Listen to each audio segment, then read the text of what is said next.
VC Sharma, general secretary उत्तरीय railway मजदूर union, joint general secretary national federation of Indian railway. Bharat के जो railway कर्मचारी या केंद्रीय कर्मचारी और स्टेटों के जो कर्मचारी हैं, उनके लिए महंगाई भत्ते का 1964 से पहले कोई फार्मूला नहीं होता था। 1964 के अंदर national federation of Indian railwaymen एकमात्र फेडरेशन थी जिन्होंने भारत सरकार को, रेल मंत्रालय को इसका विरोध किया कि महंगाई भत्ता महंगाई जैसे बढ़ती है मिलना चाहिए, लेकिन गवर्नमेंट ने उसको एक्सेप्ट नहीं किया। गवर्नमेंट ने कहा कि हम एक कमेटी बना देते हैं।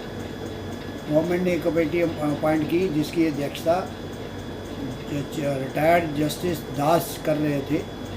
उनके कमेटी के सामने गवर्नमेंट ने अपनी आर्गूमेंट की, national federation of Indian railwaymen ने अपनी आर्गूमेंट की, और उस आर्गूमेंट के आधार पे ये तय हुआ कि महंगाई भत्ता जैसे इंडेक्स बढ़ेगा हर 6 महीने में महंगाई भत्ता भी केंद्रीय कर्मचारी, सरकारी कर्मचारियों का बढ़ेगा।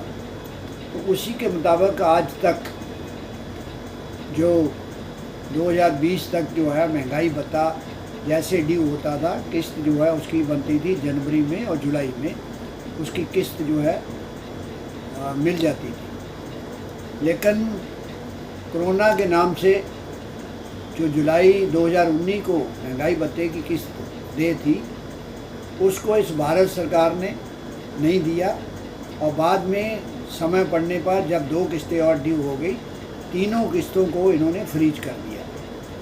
भारत के इतिहास में ये पहली दफ़ा हुआ आज़ादी के बाद। आज से इस गवर्नमेंट से पहले 60 साल जो है कि इसकी कांग्रेस गवर्नमेंट रही, कभी भी महंगाई भत्ता फ्रीज नहीं हुआ, चाहे देश के ऊपर कोई भी आपदा आ जाए। तो इससे क्या हुआ कि केंद्रीय कर्मचारी, रेलवे कर्मचारी, स्टेट के कर्मचारी या दूसरे कर्मचारियों को जो साथी रिटायर होने वाले थे, उनको जो उनकी पेंशन बननी थी, और उसके साथ साथ जो उनको रिटायरमेंट सेटलमेंट DCRG मिलती है वो मिलनी थी, और लीव इनकैशमेंट छुट्टियों के पैसे मिलने थे, उस सारे में उनकी कमी आ गई। उनकी पेंशन कम हो गई, लीव इनकैशमेंट कम मिली, ग्रेट्युटी कम मिली।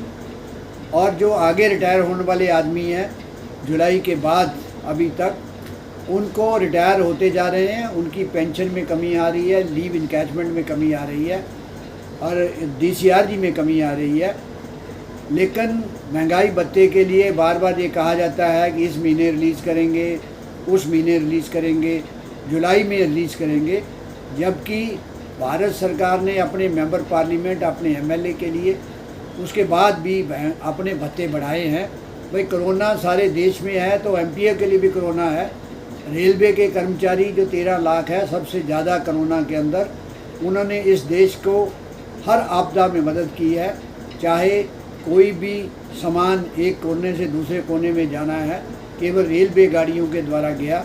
अभी ऑक्सीजन का जो क्राइसिस आया, ऑक्सीजन की भी जो ढुलाई है उसको एक जगह से दूसरी जगह पहुँचाने में रेलवे ने ही अपना जो है दायित्व निभाया, किसी और ने नहीं निभाया, ना ही इतना आ सकता था।